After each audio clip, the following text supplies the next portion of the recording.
কিছু নেতা কর্মীর কিছু মাঝে যা বলি, এক সময় ছাত্রলীগের প্রেসিডেন্ট, এখন হচ্ছে একটি ইসলামের নামধারী এক ছাত্র সংগঠনের প্রেসিডেন্ট।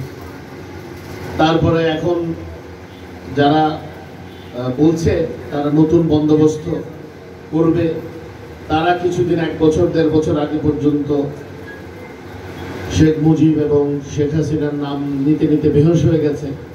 তো আমরা সদস্য সংগ্রহ করতে গিয়ে যেন ওদের পন্থায় আমরা না পড়ে গিয়ে ওইসব গুপ্ত সংগঠন বা আওয়ামী লীগ, যুবলীগ, স্বেচ্ছাসেবক লীগ, ছাত্রলীগ এই ধরনের কেউ যেন আমাদের সদস্য হতে না পারে, এই ব্যাপারে অত্যন্ত সজাগ দৃষ্টি রাখতে হবে। এবং আমি আমার নিজস্ব এলাকায় একটি কাজ করেছি, যেটা আমি জানি না আপনাদের পছন্দ হয় কিনা, কিন্তু এটা এফেক্টিভ মনে হয়েছে। আমরা সদস্য কোনো অফিসে করি না, আমরা প্রতিটি ইউনিয়নে 9টি ওয়ার্ড আমরা 3টি করে উন্মুক্ত ক্যাম্প করেছি, দিনে 4 ঘন্টা করে।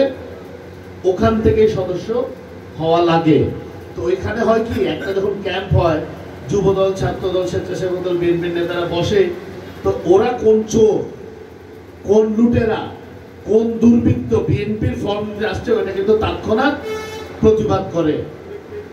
তো সেইভাবে করলে আমার মনে হয় যে যার ইচ্ছা একটা ফর্ম দিয়ে তাকে দায় মুক্তি দিলাম, এটা থেকে বিরত থাকা যায়। কারণ এই 17 বছরে আমাদের উপর, আপনাদের উপর যে অন্যায় নির্যাতন হয়েছে, আমরা যদি বিবেকহীন না হই, তাহলে কোনোভাবে ওই দলের কাউকে সদস্য করতে দূরের কথা, সামাজিক সম্পর্ক রাখার কথা না। তা আমার মুন্না যা বলেছে, হয়তো আমার কথাটা সামঞ্জস্যপূর্ণ না, কিন্তু আমার মনে হয় এই কর্মপন্থায় যদি আপনারা যান, কিছুটা উপকার দল পাবে বলে আমি মনে করি। এটা কোনো কেন্দ্রীয় নির্দেশনা না, আমি স্থানীয় নির্দেশনা, ওইটাও আছে, বুথ করার কথা বলা।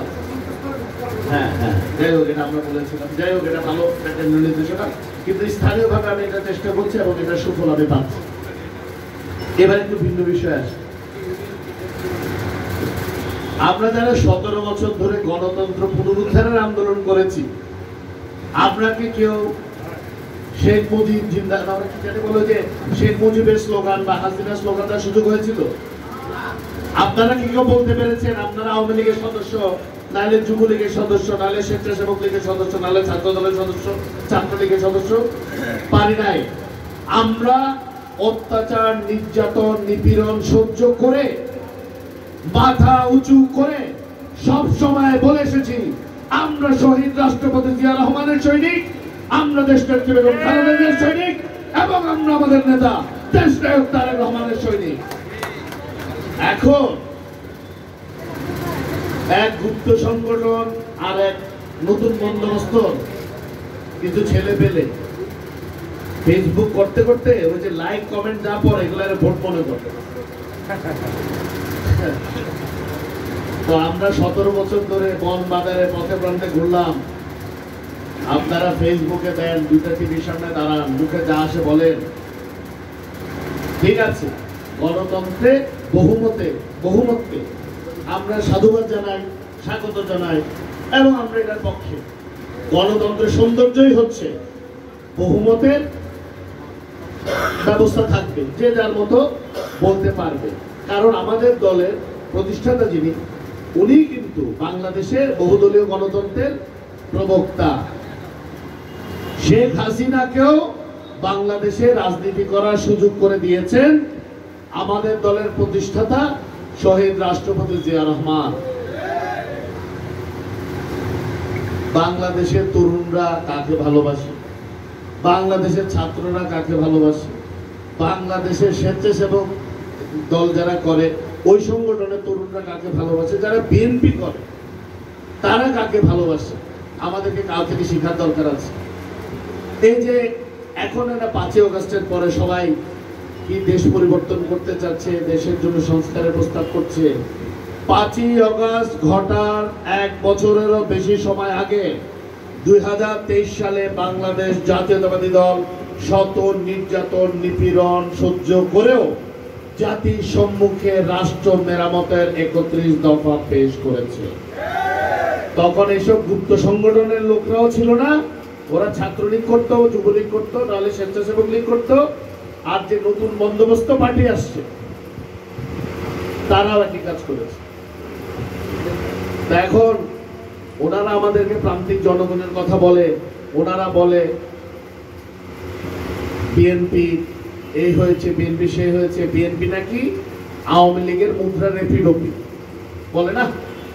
আওয়ামী লীগ বিএনপি কি ওরা ওরা বলতে চায়, ওদের বয়ান হচ্ছে আওয়ামী লীগ আর বিএনপি একই মুদ্রা রেপিডোপি। বিএনপি কি ১,৫০০ লোক হত্যা করেছে? এই শুধু জুলাই 1 মাসের কম সময়ে ১,৫০০ মানুষ হত্যা করেছে। পিলখানা হত্যাকাণ্ড কি বিএনপির সময় হয়েছে? এই ধরনের কোন ঘটনা কি হয়েছে? আপনারা কি জানেন না হয়েছে কিনা? আচ্ছা, হাজার হাজার কোটি টাকা দেশ থেকে পাচার হওয়া, শাপলা চত্বরের মতো ন্যাক্কারজনক ঘটনা, এগুলো কি বিএনপি করেছে? করে নাই। বরঞ্চ আপনাদের এখন যে আওয়াজ, আপনাদের এখন যে মতিগতি, সেটা কিন্তু প্রমাণ করে আপনারা যে গত 15 বছর ধরে স্বৈরাচারের সাথে ছিলেন, স্বৈরাচারের সহযোগী ছিলেন, আপনাদের কথাবার্তায় সেটা প্রমাণিত হয়। এই বাংলাদেশে ওবায়দুল কাদের সাহেব, হাসান মাহমুদ সহ এরকম কিছু লোক বেয়াদব হিসেবে খেতাব পেয়েছিল, এবং এই বেয়াদবি করে তারা চোরের মতো রাতের আধারে দেশ ছাড়তে, দেশ থেকে পালিয়ে যেতে বাধ্য হয়েছে। সঠিক? এখন নতুন কিছু ওবায়দুল কাদের আর হাসান মাহমুদ দেখতে পাচ্ছি।